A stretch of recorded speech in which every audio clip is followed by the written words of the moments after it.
আমরা যারা মধ্যবিত্ত তাদের প্রতিদিন কুড়ে কুড়ে খায় আমাদের অর্থনৈতিক কাঠামো। আমাদের ব্যাংক ব্যালেন্স খুবই কম থাকে যারা মধ্যবিত্ত হয়। আমাদের যা ডেইলি ইনকাম সেটাকে আমরা খরচের তালিকায় তুলে দিই।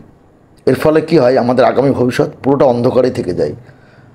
আমরা নিজেরাও সারা জীবন পরিশ্রম করে কাটাই, আমাদের পরবর্তী যে জেনারেশন তারাও সেই একই সারা জীবন পরিশ্রম করে কাটায়।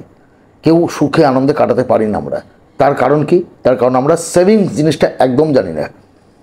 আজকে আপনাদেরকে বলবো, খুব বেশি নয়, মাত্র বছরে 1,00,000 টাকা জমানোর পদ্ধতি।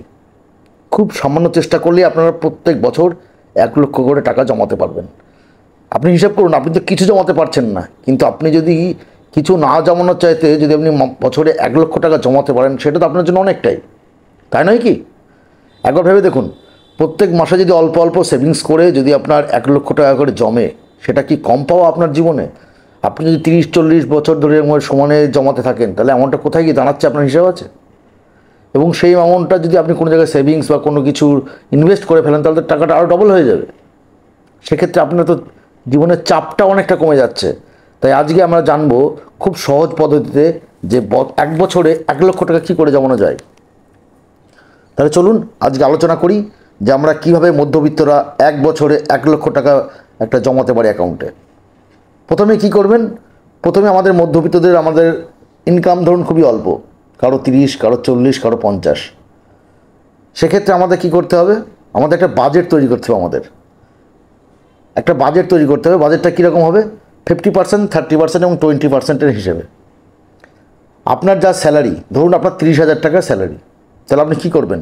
মাসের যেটা দৈনন্দিন খরচা, যেটা আপনার রেগুলার যেগুলো লাগে বাড়িতে, অ্যাসেসরিজ, দৈনন্দিন জিনিসপত্র, ধরুন আনাজপাতি থেকে শুরু করে বাড়ির ইলেকট্রিক বিল, টিউশন চার্জ থেকে শুরু করে মেডিসিন, সমস্ত যেগুলো ডেইলি থাকে আপনার, সেগুলো 50% খরচা করুন। বাকি 30% কী করবেন? বাকি 30% করুন যেটা আপনার হঠাৎ শখ হলো কোনো কিছু কেনার, বা হঠাৎ ইচ্ছে হলো বাইরে বেড়াতে যাওয়ার, বা কোনো কিছু বড় রেস্টুরেন্টে খেতে যেতে ইচ্ছে করলো, বা ধরুন কোনো নতুন একটা সিনেমা বেরিয়েছে আপনার দেখতে ইচ্ছে করলো, চলে যান ফ্যামিলি নিয়ে, সেটার জন্য আপনি 30% পর্যন্ত খরচা করুন। আর বাকি 20% রাখুন আপনার সেভিংসের জন্য। এই বাকি 20% থেকে যদি আপনার কোনো ইএমআই থাকে বা লোন থাকে, তাহলে সেটা আপনি পরিশোধ করে দিন, তত তাড়াতাড়ি সম্ভব হয়। প্রথমে আপনাকে বাজেট কিন্তু তৈরি করতে হবে। যদি আপনি বাজেট তৈরি না করতে পারেন নিজের জীবনে, তাহলে কিন্তু জীবনে সেভিংসের রাস্তা আপনি খুঁজে পাবেন না। সারা জীবন আপনাকে পরিশ্রম করে যেতে হবে, বেলা শেষে দেখবেন আপনার অ্যাকাউন্ট জিরো। আপনার মনে হবে যে আপনি তো প্রতিদিন পরিশ্রম করছেন, প্রচুর ইনকাম করছেন, কিন্তু পয়সা কোথায়? হ্যাঁ, যদি আপনি বাজেট না তৈরি করতে পারেন, পয়সা খুঁজেই পাবেন না আপনি। সেক্ষেত্রে আপনাকে কী করতে হবে? আপনাকে একটা হিসাব রাখতে হবে যে ধরুন আপনার বেতন 30,000 টাকা সাপোজ, তাহলে আপনি যদি 7,000 টাকা করে রাখতে পারেন আপনার অ্যাকাউন্টে, 12 মাসে ক টাকা হচ্ছে? 84,000 টাকা জমছে আপনার অ্যাকাউন্টে।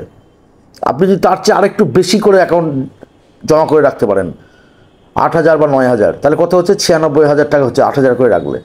তাহলে আপনি এইভাবে দেখুন, এক বছর কি 1,00,000 টাকা আপনার হয়ে যাচ্ছে অটোমেটিক। আপনি নিজেও কিন্তু বুঝতে পারছেন না যে আপনার সেভিংস হচ্ছে। এটা আপনাকে আগে নিজে বুঝতে হবে যে আপনার কোন জিনিসটা প্রয়োজন আর কোন জিনিসটা অপ্রয়োজন। এই তালিকা যদি আপনি নিজের জীবনে তৈরি করতে না পারেন, তাহলে কিন্তু আপনি পারবেন না পয়সা গোছাতে, কোনো দিনই সম্ভব না। সে আপনি যতই বেশি ইনকাম করুন, 1,05,000 টাকা ইনকাম করলেও আপনি পারবেন না যদি আপনার প্রয়োজনীয় আর অপ্রয়োজনের পার্থক্য না বুঝতে পারেন। যেটুকু জিনিস আপনার প্রয়োজনীয় আছে সেইগুলো আগে কিনে নিন, যেটা অপ্রয়োজনীয় আছে সেটা আপনি রেখে দিন, দরকার নেই কেনার আপনাকে। আপনি আগে টার্গেট রাখুন, প্রয়োজনীয় জিনিস কেনার পর বাকি টাকাটা পুরোটা সেভিংস করে ফেলুন। তারপর যদি মনে হয় আপনার কিছু বেঁচে আছে হাতে, সেটা দিয়ে অপ্রয়োজনীয় জিনিসগুলো খরচা করুন। তাহলে দেখবেন আপনার একটা বাজেট তৈরি হচ্ছে এবং আপনার জীবনের টেনশন কমছে, এবং দেখবেন আপনার একটা সেভিংস অটোমেটিক থেকে যাচ্ছে। এরপরে কি করবেন? নিজের জন্য একটা অ্যাকাউন্ট খুলুন। প্রথমেই করবেন কি, একটা অ্যাকাউন্ট খুলবেন নিজের নামে। কীরকম অ্যাকাউন্ট? যে অ্যাকাউন্ট অটোপে হয়। দেখবেন আমাদের এখন অনেকেই আছে অটোপে অ্যাকাউন্ট। মানে ধরুন আজকে আপনার স্যালারি ঢুকলো, আপনার ব্যাংকে একটা সিস্টেম করে রাখলেন যে আপনার এই টাকাটা ঢুকলেই আপনার ওই অ্যাকাউন্টে এই টাকাটা কেটে নিয়ে চলে যাবে।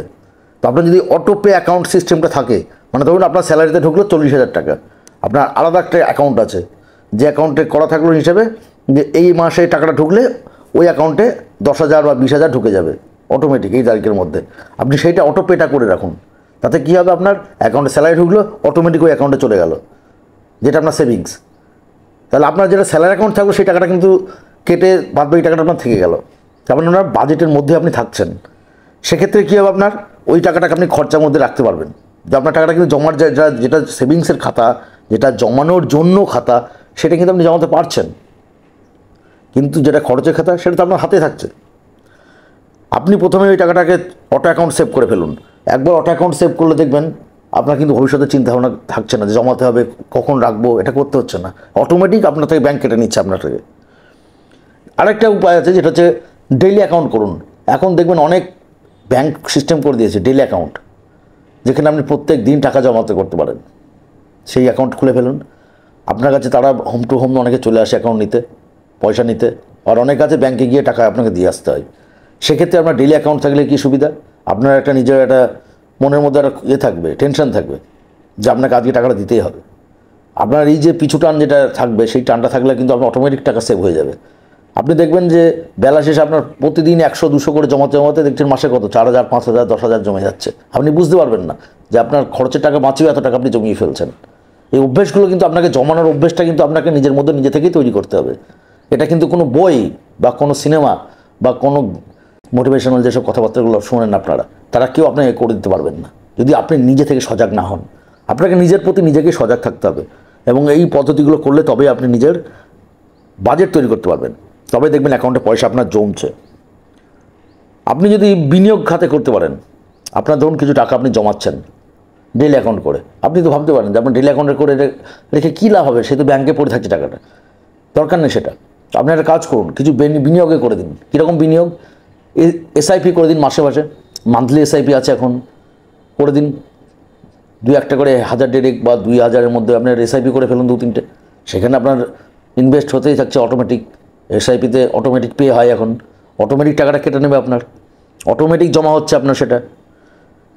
আর কিছু করতে পারেন, মিউচুয়াল ফান্ড করতে পারেন। বর্তমানে মিউচুয়াল ফান্ড খুব সময় উপযোগী একটা বিনিয়োগ, সেখানে আপনি জমা করলে অবশ্যই আপনি নিজের সেভিংসটা পেয়ে যাচ্ছেন, নিজের পয়সা পেয়ে যাচ্ছেন, ওখান থেকে লাভটাও পাচ্ছেন আপনি। এর ফলে কী হচ্ছে, আপনার মাথার হেডেকটা কমে যাচ্ছে। আপনি হিসাব করে দেখবেন বছরের শেষে 1 লাখ কেন তারও বেশি হয়তো জমিয়ে ফেলবেন, যদি আপনি নিজে সজাগ হন একবার। আপনাকে দুটো জিনিস বুঝতে হবে আগে, যে আপনার যে সেভিংসের যে অ্যাকাউন্ট যেটা করবেন, সেটা কিন্তু সেভিংসই হবে, ওটা থেকে মানে ক্রেডিট হবে না ওটা থেকে, যে আপনি চাইলে ওটা থেকে তুলবেন, এরকম করা যাবে না। যদি সেটা করেন তাহলে কিন্তু জীবনে জমাতে পারবেন না। আপনাকে ভুলে যেতে হবে সেভিংস অ্যাকাউন্টের কথাটা, আপনাকে মাথায় রাখতে হবে যে সেভিংস মানে শুধু সেভিংসই হবে, সেটাতে কোনো আর্থিক খরচের জন্য সেটা আয় ব্যয় করা যাবে না। হ্যাঁ, যখন খুব মারাত্মক কিছু দরকার পড়লো তখন হয়তো আপনি ওঠালেন টাকা, ঠিক আছে, তার আগে নয়। এটা যদি করতে পারেন দেখবেন আপনার বছরে 1 লক্ষ কেন আরও বেশি জমে যাচ্ছে। সেভিংস করাটা কিন্তু একটা আমাদের অভ্যেসের ব্যাপার। যদি আমরা সেই অভ্যেসটা একবার গড়ে তুলি তাহলে কিন্তু দেখবেন সারা জীবনের জন্য আপনি সেভিংস করতে পারছেন। সেভিংস করতে গেলে কিন্তু আপনাকে নিজস্ব অভ্যাস পাল্টাতে হবে, নিজের রুচি বদল করতে হবে, নিজের ডেইলি রুটিনে আস্তে আস্তে তার একটা রুটিনের মধ্যে চলে আসতে হবে নিজেকে। আপনাকে ডেইলি রুটিন সেট করে নিতে হবে আপনাকে, যে আপনি এইগুলোই করবেন, এর বাইরে যাবেন না। অন্যদের দেখে কখনোই নিজেকে ব্যথিত করবেন না, যেটা অন্য লোক কেউ গাড়ি কিনে ফেললো, আমার দরকার একটা বলে কিনতে গেলেন, ঝুঁকি নিয়ে লোন নিয়ে করতে যাবেন না। এতে করে আপনি নিজেই নিজের জন্য ফাঁদ করছেন, এবং সেই ফাঁদে আপনি নিজেই পড়বেন। আপনার সামনের ব্যক্তি কিন্তু আপনাকে ওঠাতে আসবে না। আপনি হয়তো সারা জীবন পরিশ্রম করবেন, কিন্তু যখন ইএমআই বা লোনের চক্করে যাবেন না, তখন দেখবেন আপনার টাকা নেই অ্যাকাউন্টে, টোটালটাই ফাঁকা। তো সেই জন্য বলবো, আপনাকে প্রথমেই এই বাজেটগুলো তৈরি করুন, নিজের জন্য অ্যাকাউন্ট খুলুন, প্রয়োজনীয় অপ্রয়োজনীয় জিনিসগুলো নিজের জন্য বুঝতে শিখুন। দেখুন আপনার অটোমেটিক সেভ হয়ে যাচ্ছে। 1 লক্ষ কেন 2 লক্ষ 3 লক্ষ আপনার অটোমেটিক জমে যাবে। তো যে পদ্ধতিগুলো বললাম একটু মন দিয়ে শুনে একটু রেগুলার নিজের লাইফে অ্যাপ্লাই করার চেষ্টা করে দেখুন, আশা করি আপনার সমস্যার সমাধান হয়ে যাবে। এবং আজকের এই তথ্যগুলো দিলাম, কেমন লাগলো আপনাদের অবশ্যই জানাবেন আমাদের ভিডিওর কমেন্ট বক্সে, এবং ভালো লাগলে অবশ্যই ভিডিওটি শেয়ার ও লাইক করার অনুরোধ রইল। অসংখ্য ধন্যবাদ।